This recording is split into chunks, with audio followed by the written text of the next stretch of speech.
Okay, good. Okay. Well, thank you very much for joining us here this morning. I'm Kathy Abraham, President of the Ontario Public School Boards Association and a trustee with the Kawartha Pine Ridge District School Board. With me here today are Kathleen Woodcock, trustee, Waterloo Region District School Board and first Vice President of OPSBA, Catherine Perrose, trustee with Rainy River District School Board and second Vice President, Elaine Johnstone, trustee with Algoma District School Board and chair of our Indigenous Trustees Council, and Nick Nanos from Nanos Research. Our association represents over 1.3 million students and all of the English public school boards across Ontario. In November of 2019, our association was here at Queen's Park to present the findings of some research that we had done in partnership with Nanos Research. We were pleased to show at that time that there was strong support for public education in Ontario and investments in our schools, supports for special education and mental health. At that time, we had no idea what any of us would be facing in the years to come. The pandemic brought unprecedented challenges, the likes of which nobody had ever seen before, including those of us in our public school system. Now, as we continue to adapt to a seemingly ever-changing public health environment, we've once again partnered with Nanos Research to follow up on the questions we asked in 2019 and to ask Ontarians a few new questions. Despite the challenges that our public education system faced during the pandemic, we know that Ontarians still understand the important role that public education plays in our society. During the pandemic, Ontarians participated in often divisive public debates on many issues, and it seemed like there was rarely, if ever, an issue on which they all agreed. However, through the research we've recently completed, we know that 9 in 10 agree that public education is an investment in the future. And as a parent and a school board trustee, I couldn't agree more. The achievement gap between rich and poor students in Ontario is among the narrowest in the world, making us one of the few education systems that can claim both excellence and equity. A strong public education system is the cornerstone of a strong community, a strong province, and a strong country. Public education is how we have built one of the most innovative workforces in the world. Public education is why we in Ontario know that our diversity is a strength. And public education is how we prepare our children to face the challenges of the future and how we teach them to be kind and compassionate members of their communities who have the confidence to make the world a better place for all of us. We're pleased to be here today at Queen's Park to bring our priorities and research to MPPs from all parties, more specifically our priorities of student transportation, school capital and facilities, and equity, diversity, and inclusion. Right now, though, I would like to introduce Nick Nanos to go over some of the highlights of our research, and afterwards, we'd be happy to take your questions. You're on. Thanks, Kathy, and good morning, everyone. I'm very pleased to kind of share the latest numbers that we've done on behalf of the Ontario Public School Boards Association. Basically, I'll be reporting on a provincial survey of 2015 Ontarian residents right across the province. We also did oversamples in the north and other communities in order to make sure that we could give voice to what Ontarians think about education, but more specifically public education. And to Kathy's point, what's quite striking about the research is that support, or the whole concept of public education as an investment in the future, actually remains quite strong. It was strong back in 2019, and it remains strong today in 2022. Basically, 9 out of every 10 Ontarians agree or disagree with the statement that it's an investment in the future, and it remains consistent over time. You know, when it comes to how we should fund our education system, it's quite interesting. It's a little more of a mixed bag. There's more diversity of views on this, although the majority of Ontarians, or I should say not a majority, but the most popular response was that the government of Ontario should set education spending based on the number of students and inflation at around 4 out of every 10, followed by setting it based on kind of a general budget, and or just basically setting it based on inflation. But the key takeaway here is that people are most likely to want to see a relationship between the number of students that school boards serve and the level of funding. When it comes to potential funding priorities, what's quite interesting is that, right at the very top of the list is maintenance, repair, and renewal of schools as a top funding priority, with 44% and then another 45% saying that it was important or somewhat important. It speaks to probably the experience that many Ontarians have when they think of our public school boards, that we have to make sure that we continue to invest and make sure that the schools as a place of learning remain strong and in good repair. The other two things that are quite striking, so that's bricks and mortar, but then we have to think of the students themselves, is that the other two top priorities actually had to do with special education and mental health. So beyond the bricks and mortar investment priority that Ontarians have, there is also very strong support for more funding for special education, and also exceptionally strong support for mental health support for not just students, but also for staff. Now, when we ask Ontarians about the whole concept of funding for using government dollars or public tax dollars for private education system, the research suggests that about 6 out of every 10 oppose or somewhat oppose that, while about 1 out of every 3 support or somewhat oppose. So it's a margin of 2 to 1. Back in 2019, there was also a significant level of opposition to that. So it's a little less than it was in 2019, but still remains strong. And I'd always kind of say it as kind of a bit of an aside, when we see that 59% oppose or somewhat oppose using tax dollars to fund private education, I'd always say, for example, in the last election, 40% of Ontarians elected this government. So when you got a number like 59%, it's actually quite strong. When it comes to education priorities themselves, Canadians, or Ontarians that is, are actually quite practical and focused. There's significant support for learning computer coding and science, technology, engineering, and mathematics, or STEM. Also support for making sure that schools are accessible for all individuals with disabilities, and also making sure that there's funding for mental health community-based supports.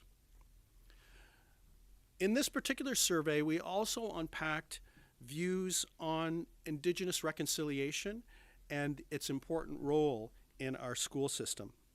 The sad part is, and I like to say I'm an independent researcher, so the numbers come back, and my only interest is in getting it right, that only 21%, or 1 out of every 5 Ontarians, actually believe that we're doing a very good or good job at reconciliation with Indigenous peoples when it comes to our public education system in Ontario. Speaks to the fact that there is a significant room for improvement and engaging. The good news is that when we ask Ontarians, what can we do? What advice do you have to do a better job at reconciliation with Indigenous peoples within our education system? The very top response is basically acknowledge, teach the truth to what happened to Indigenous peoples, and add it to the curriculum. Another 25% say that they don't have ideas, which means they're probably looking to educators and policy experts and Indigenous peoples to provide solutions on how to move forward on reconciliation within the schools. And then another 11%, that was the third most popular response, basically said in a very practical way to have Indigenous people talk about their culture and to have more Indigenous teachers in the program and more Indigenous related activities. On the issue of, what do we call this, governance, right? How do we get to the point of having school board trustees? We tested in 2019 and we retested again in 2022 how Ontarians felt as to whether it was better to have elected school board trustees or to have the Government of Ontario appoint school board trustees. And the numbers are consistent, absolutely consistent over time, with about 2 out of every 3 Ontarians preferring to have elected school board trustees, while only 15% would prefer that the Government of Ontario appoint school board trustees. So with that, I'll pass it back to you, Kathy, in case there are any questions for me on the research. Thank you very much, Nick. And it's always a pleasure to work with Nick and his staff on these research projects. So at that, we'll take some questions if there are any. Kathy and Nick, I just wanted to ask you about the support for public funding of private schools or private education. Yeah. So it's still fairly strongly opposed, but there has been a bit of a softening. So what do you think is going on there? Yeah, I think a lot of that has to do with, I call it a spillover effect. You know, the Ford government has been talking about privatization in healthcare. And I think I would say from a research perspective that when average Ontarians hear about governments talking about things like that, I think the reality is that it conditions them to think that it possibly could be a solution for other areas. So I'll call it, why don't we call it creeping privatization, that the more we talk about it, the more legs that it has. But, you know, that said, I think it's quite important to note that it's still a majority, but I think I would put this on my watch list of seeing whether this is a potential trend and how Ontarians feel. And I don't know, Kathy, whether you want to add anything from a policy perspective. Yeah, I would say that I'd be really interested in seeing where this is in 3 years, because I do think that as a result of the pandemic, I think sometimes people looked at what was happening with schools and, you know, we were open, we were closed, we were doing this, we were doing that, and it was different all over the province. And there was some confusion and there was some, and rightly so, because it was a pandemic and we didn't have a roadmap for it as well. So I really do wonder, it's a wondering, as you might call it, what was the impact of that? What were people seeing, what was happening in our schools as a result of the pandemic? And after, if we do this again in 3 years, will it have changed when we will be more steady and back to, for lack of better descriptor, normal schools? But I do think that had an impact on how people were feeling about what was going on in our schools. And what about the CUPE negotiations? Because I think this was done when they were... So maybe, you know, and I don't know. And we all know people read the papers and read the press. We don't know the impact of that. But again, in 3 years, when we're not there, will it make a difference? Any thoughts on why so many people thought that Indigenous reconciliation was not going as well as it could have? Well, and this is why our colleague Elaine is with us. I'm going to turn this over to you. Thank you for the question. So I just told you my spirit name is Flower Woman of the Turtle Clan of Serpent River First Nation, and I'm with the Algoma District School Board. We are not surprised by the results of this, and as you well know, the Pope came to visit here in Canada this summer. And we were not surprised about the results of this, because we've been hearing and also talking as the Indigenous Trustee Council that there needs to be more relationship with the First Nations, and also there needs to be mandatory curriculum. We've been encouraging that, and as the Indigenous Trustee Council of the Ontario Public School Board Association, we've been talking about exactly this thing. How do we encourage more curriculum in the schools, and how do we make it so that all Ontarians can receive that knowledge? So that we're not surprised by this. I think we're slowly making some strides, but we still have some work ahead for us. And I would just add to that. It's not great. I mean, those numbers aren't great, but it tells us that the work we are doing, we need to talk about it more and be quite upfront about the work that we have done. But we have a lot of work to do, and we are committed to that in the English Public School Boards. What's the block here? I mean, we've been talking about increasing Indigenous topics in curriculums for years now, and it still seems like people aren't convinced that it's improving. So, what is the roadblock here? What do we have to get past to make progress here? So thank you for that question, and I think it is policy, and it's we've been encouraging the government to look at mandatory curriculum, and as you know, there was some opposition to the science curriculum. We did have a meeting with the minister in regards to that, and I don't think that they understood, because we did talk to ADMs, the implications of what was done. I can say that in our school board, we were looking at the whole issue of science and math, and we were saying it can be done in regards to land base, but we need to work with the Indigenous community. And I think it's awareness of how people do that. I think that's the block. how do people work with the Indigenous community to do the work, and also the policy. That's my thoughts on this. And we at OPSBA are really proud of our partnership with our Indigenous Trustees Council, because we recognize that we need to be speaking to the Indigenous people of Ontario about how we can move this whole thing forward, and they are an invaluable resource for us. So what do we make of the finding that there is the most popular choice for funding formula was per student? Like, is that something that should be implemented? What is the situation right now, and what would be the impact? Right now, it is based on student population. So that would be keeping it Yeah, the way it yeah, is. pretty much. I mean, we're always in conversations about how to modernize funding for education to make sure that students in all parts of the province, because as you can imagine, what is an issue up in Rainy River is a little bit different than here in downtown Toronto. So we're always in conversation with the ministry about modernizing the funding formula to acknowledge those differences, but it is based on students, a number of students in your school. The healthcare sector is often, people involved in the healthcare sector are often worried that this government is playing a long game to open up the possibility of more privatization in that system. Do you share that concern when it comes to the public system? What I would say is very clear by this survey that Ontario does not entertain that as a good idea. 9 out of 10 support public education as an investment in our future, and we certainly support that as school board trustees. So, you know, we just continue showing this ministry in this province the good work that we do in our English public school boards, and we will handle all those situations as they come. Do you agree that this government has spent more on education than any previous government, as they claim?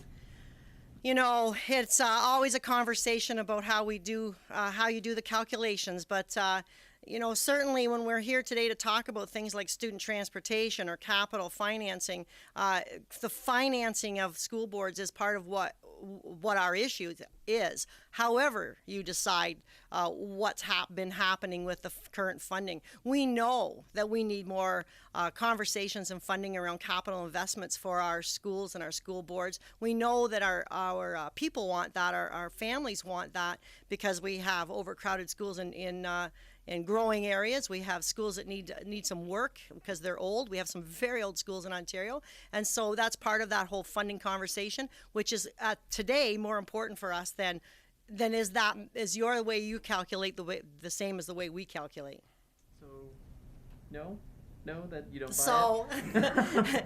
well, you know, we will continue to talk to the ministry about our financial needs, and it really doesn't, you know, whether they believe that they've invested more or not. We know what we need right now.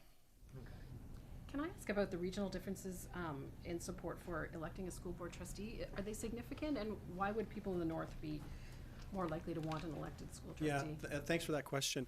I think a lot of that has to do with the profile of respondents. So say, for example, if you happen to live in the north, and actually it was true for a lot of the other smaller communities, you're more likely to want to have elected school board trustees, because the odds of you knowing your school board trustee are probably higher. The odds of you wanting to make sure that there's local control over the local schools in your neighborhood is probably higher, compared to what I'll say high density urban areas where people probably are less likely to be able to name their trustee or even think that they could get a chance to know who their trustee is. So I think those regional differences are a function of the types of communities, and I think in smaller communities especially, and I'll say small town Ontario, there's just a stronger appetite for electing school board trustees as opposed to downtown Toronto. He's the expert on that. So. Can I ask about teacher negotiations, how they're going? You can, and you know I won't answer, Chris. You know I won't answer that, because as we've done all along, we prefer to keep that at the negotiation table, and we're waiting for the results of the ratification vote. Going good? Are they going bad? I You can't tell us have no absolutely comment anything? on negotiations because we're in the middle of the vote. Okay, So good, I think so. Yeah. great. Hey, Oh, hold on, I think Steve Payton was on the oh, Oh, no questions. Okay, great. Thanks so much for coming.